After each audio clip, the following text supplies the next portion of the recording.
Imagine walking into your local Costco and it's not just a few empty shelves, it's a war zone. The meat section is completely wiped out.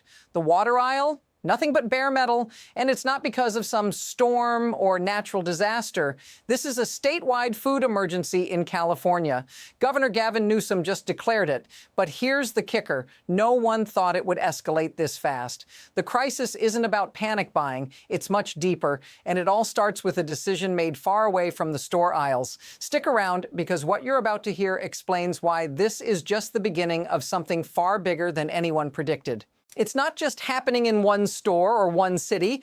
Right now, all across California, from San Diego to Fresno, the shelves are disappearing, and fast.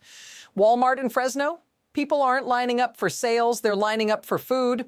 It's the kind of scene you usually see during a natural disaster. But here's where it gets bizarre. This isn't about droughts, fires, or even a pandemic. It's happening because of something else entirely. What if the real reason behind all of this isn't panic, but a supply chain so fragile, one small disruption could cause chaos? That's exactly what we're witnessing right now. And the craziest part? No one's talking about how this could be the first domino in an economic disaster. Stick with me, because the facts will shock you. Governor Gavin Newsom called this a food emergency caused by panic buying. But here's what he didn't mention. The trucks that were supposed to deliver food, they're not moving. Over 4,000 commercial drivers on twice are refusing to cross the border into California. This isn't some minor inconvenience. These trucks are sitting idle, and with them, the state's entire food supply is stalling. This is where the real chaos begins. Notice what's missing. In Newsom's press conference, he never acknowledged the trucker boycott. Instead, he blamed the people for overbuying.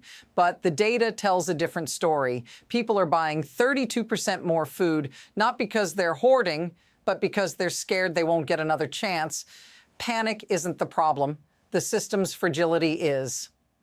Now, the situation is getting worse, and fast. Grocery stores across the state are completely out of fresh produce, not low on stock, out of stock, and whole aisles are empty. Trader Joe's in Berkeley has lines wrapping around the block before the store even opens. People aren't just shopping for themselves. They're fighting to get whatever food they can. It's not just a few inconveniences. This is the new normal for millions of people in California, and it's spreading. Look at the bigger picture. In 2020, we saw shortages in the early days of the pandemic, but this is different.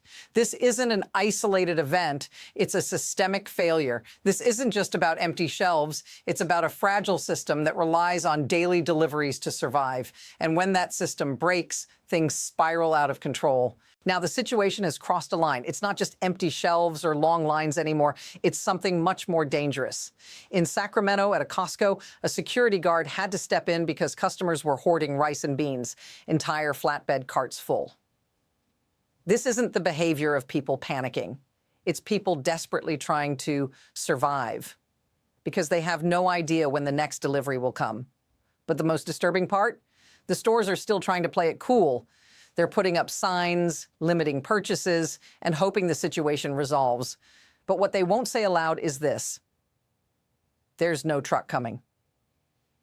The delivery trucks are still sitting at the border, and no one's sure when they'll start moving again. That should terrify you.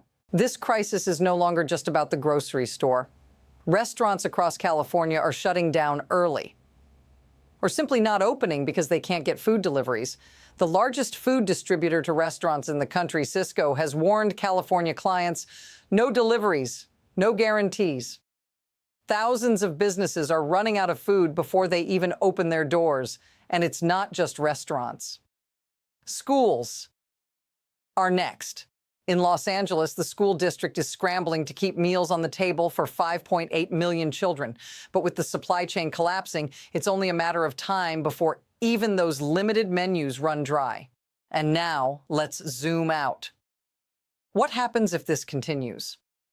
If these truckers stay parked, if the system continues to fail? The real economic toll hasn't even begun to show up yet.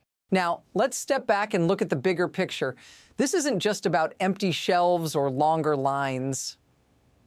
This is about people like you. If you're watching this, chances are you're already feeling the effects, whether it's at your local store or in your community. Imagine being a parent who can't find baby formula, or a small business owner trying to keep your doors open but can't get food to serve your customers. It's not just inconvenient, it's devastating. And this is hitting the most vulnerable the hardest. If this feels familiar, if you're seeing this where you live, drop a comment below and tell us what's happening in your city. What's out of stock? Are there security guards? Is your store rationing goods? This isn't just a story. It's your reality too. Now, let's shift gears. This crisis isn't just an isolated mess. It's the result of a broken system. The system was designed to work efficiently with just enough inventory to avoid waste. But it's based on one simple assumption: the trucks will always run. That assumption is gone now. And without a buffer, even a small disruption, like the one we're seeing, can send everything into chaos. The real question is, why was it designed this way? Why didn't anyone plan for this? The answer lies in profit. The system was built for speed and savings, not resilience. It's cheaper this way, but as we're seeing now, when it breaks hard. The question no one in Sacramento wants to answer is, how did we get here? And why are we so exposed? Now, we're at a crossroads. There are two paths ahead, and both are filled with uncertainty. The first?